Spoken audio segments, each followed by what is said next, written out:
मुअज़्ज़ज़ नाज़रीन, क्या आपने कभी सोचा कि एक वाहिद शख्स, एक गुलाम, कैसे रोमन सल्तनत के खिलाफ खड़ा होकर हज़ारों गुलामों को आज़ाद कराने की हिम्मत जमा कर गया? क्या आप जानते हैं कि एक गरीब लड़ाई करने वाला शख्स जिसके हाथ बंधे थे और जो सिनेमा के मुकाबले में कोई तरबियत याफ्ता नहीं था, वो रोमी फ़ौज के खिलाफ इतने कामयाब हमले कैसे कर सकता था कि रोमी सेनेट दलील व तज्ज़िया में फंस जाए?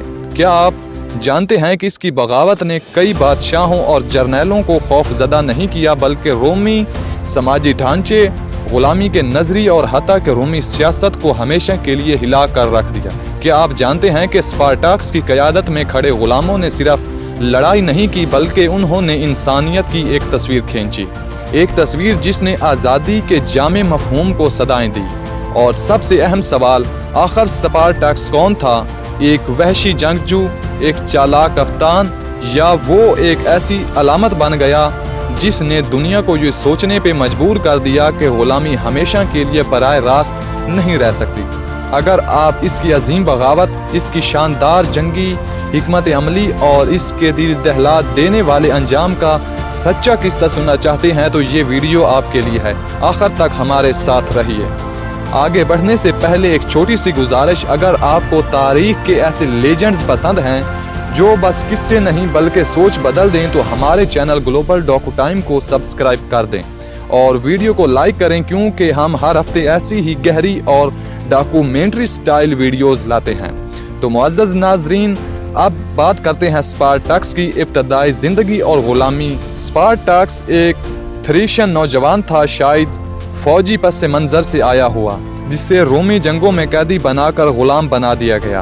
ग़ुलामी के अंधेरे में इसकी शनाख्त किसी आज़ाद शहरी जैसी नहीं थी। वो महज एक चीज़ समझा जाता था, एक जिंदा औजार जिसको मालिक के हुक्म पर तरबियत दी जाती थी। इसे ग़ुलामी के और सख्त तरबीती खाने में रखा गया, जहाँ जिस्मानी ताकत, तेज़ी और बुका की महारतें सबसे बड़ी दौलत, मगर उसे कच्चे पत्थर भरे और खून से लबरेज माहौल में एक ऐसी क़यादत उभरी जो आज़ाद इंसानों को भी मौत के खौफ के सामने झुकने पर मजबूर करती थी।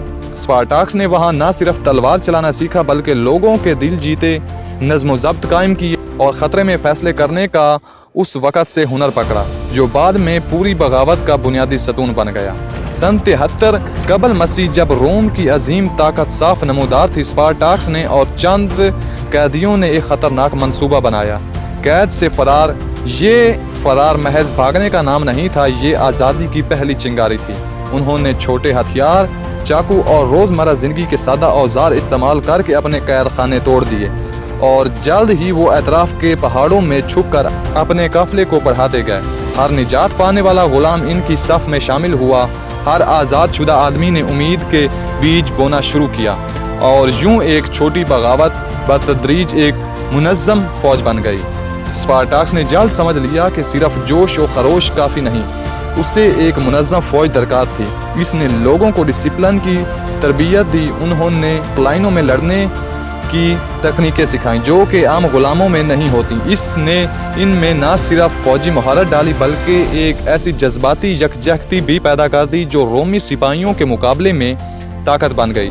दुश्मन की नफ्सियात को पहचान कर स्पार्टक्स ने गैर मुतवक्का हमले किए, कमज़ोर मकामात पर हमला और रात के ऑपरेशंस का इस्तेमाल किया, और यही इसकी सबसे बड़ी कामयाबी थी कि वो रोमियों को एक रवायती जंग के फार्म से बाहर ले आया।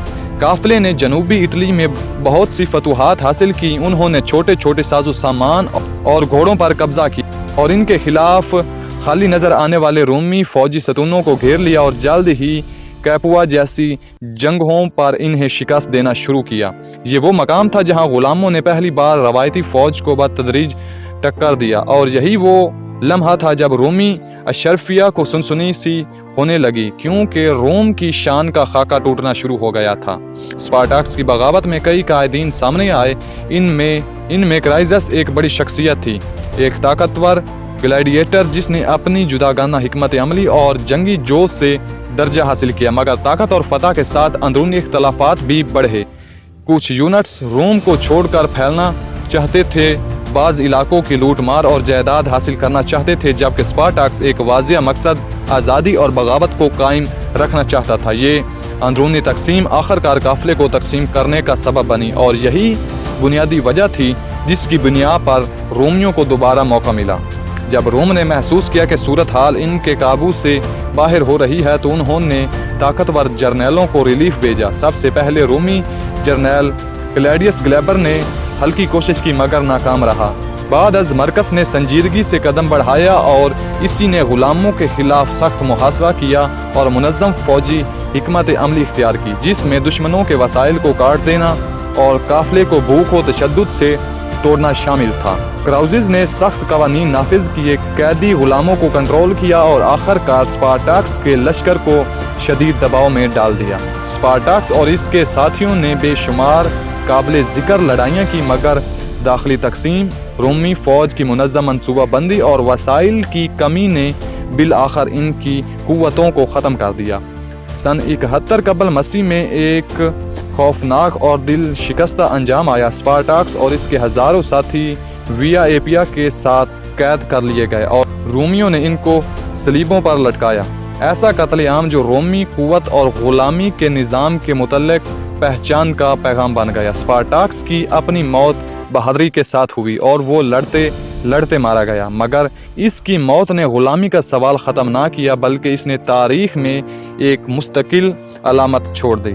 معزز ناظرین، اسپارٹاکس کا قصہ ہمیں یہ سکھاتا ہے کہ ایک آدمی چاہے وہ کتنی ہی معمولی حیثیت میں کیوں نہ ہو، اگر ہمت، قیادت اور لوگوں کے لیے ایک واضح مقصد رکھتا ہو تو وہ امپائرز کو بھی چیلنج کر سکتا ہے۔ اس کی بغاوت نے وقت کے ساتھ انسانی وقار، آزادی اور غلامی کے خلاف اخلاقی سوالات کو زندہ رکھا، اور یہی وجہ ہے کہ آج بھی ہم اس کا نام اٹھاتے ہیں، نہ صرف ایک تاریخ کے سر نام بلکہ ایک آزاد ضمیر کی علامت کے طور پر۔ تو معزز ناظرین، اگر آپ کو یہ ویڈیو پسند آئے تو ہمارے چینل گلوبل ڈاکو ٹائم کو سبسکرائب کریں، ویڈیو کو لائک کریں اور کومنٹس میں بتائیے کہ آپ کس تاریخی لیجنڈ پر ڈاکومنٹری سٹائل ویڈیوز چاہتے ہیں۔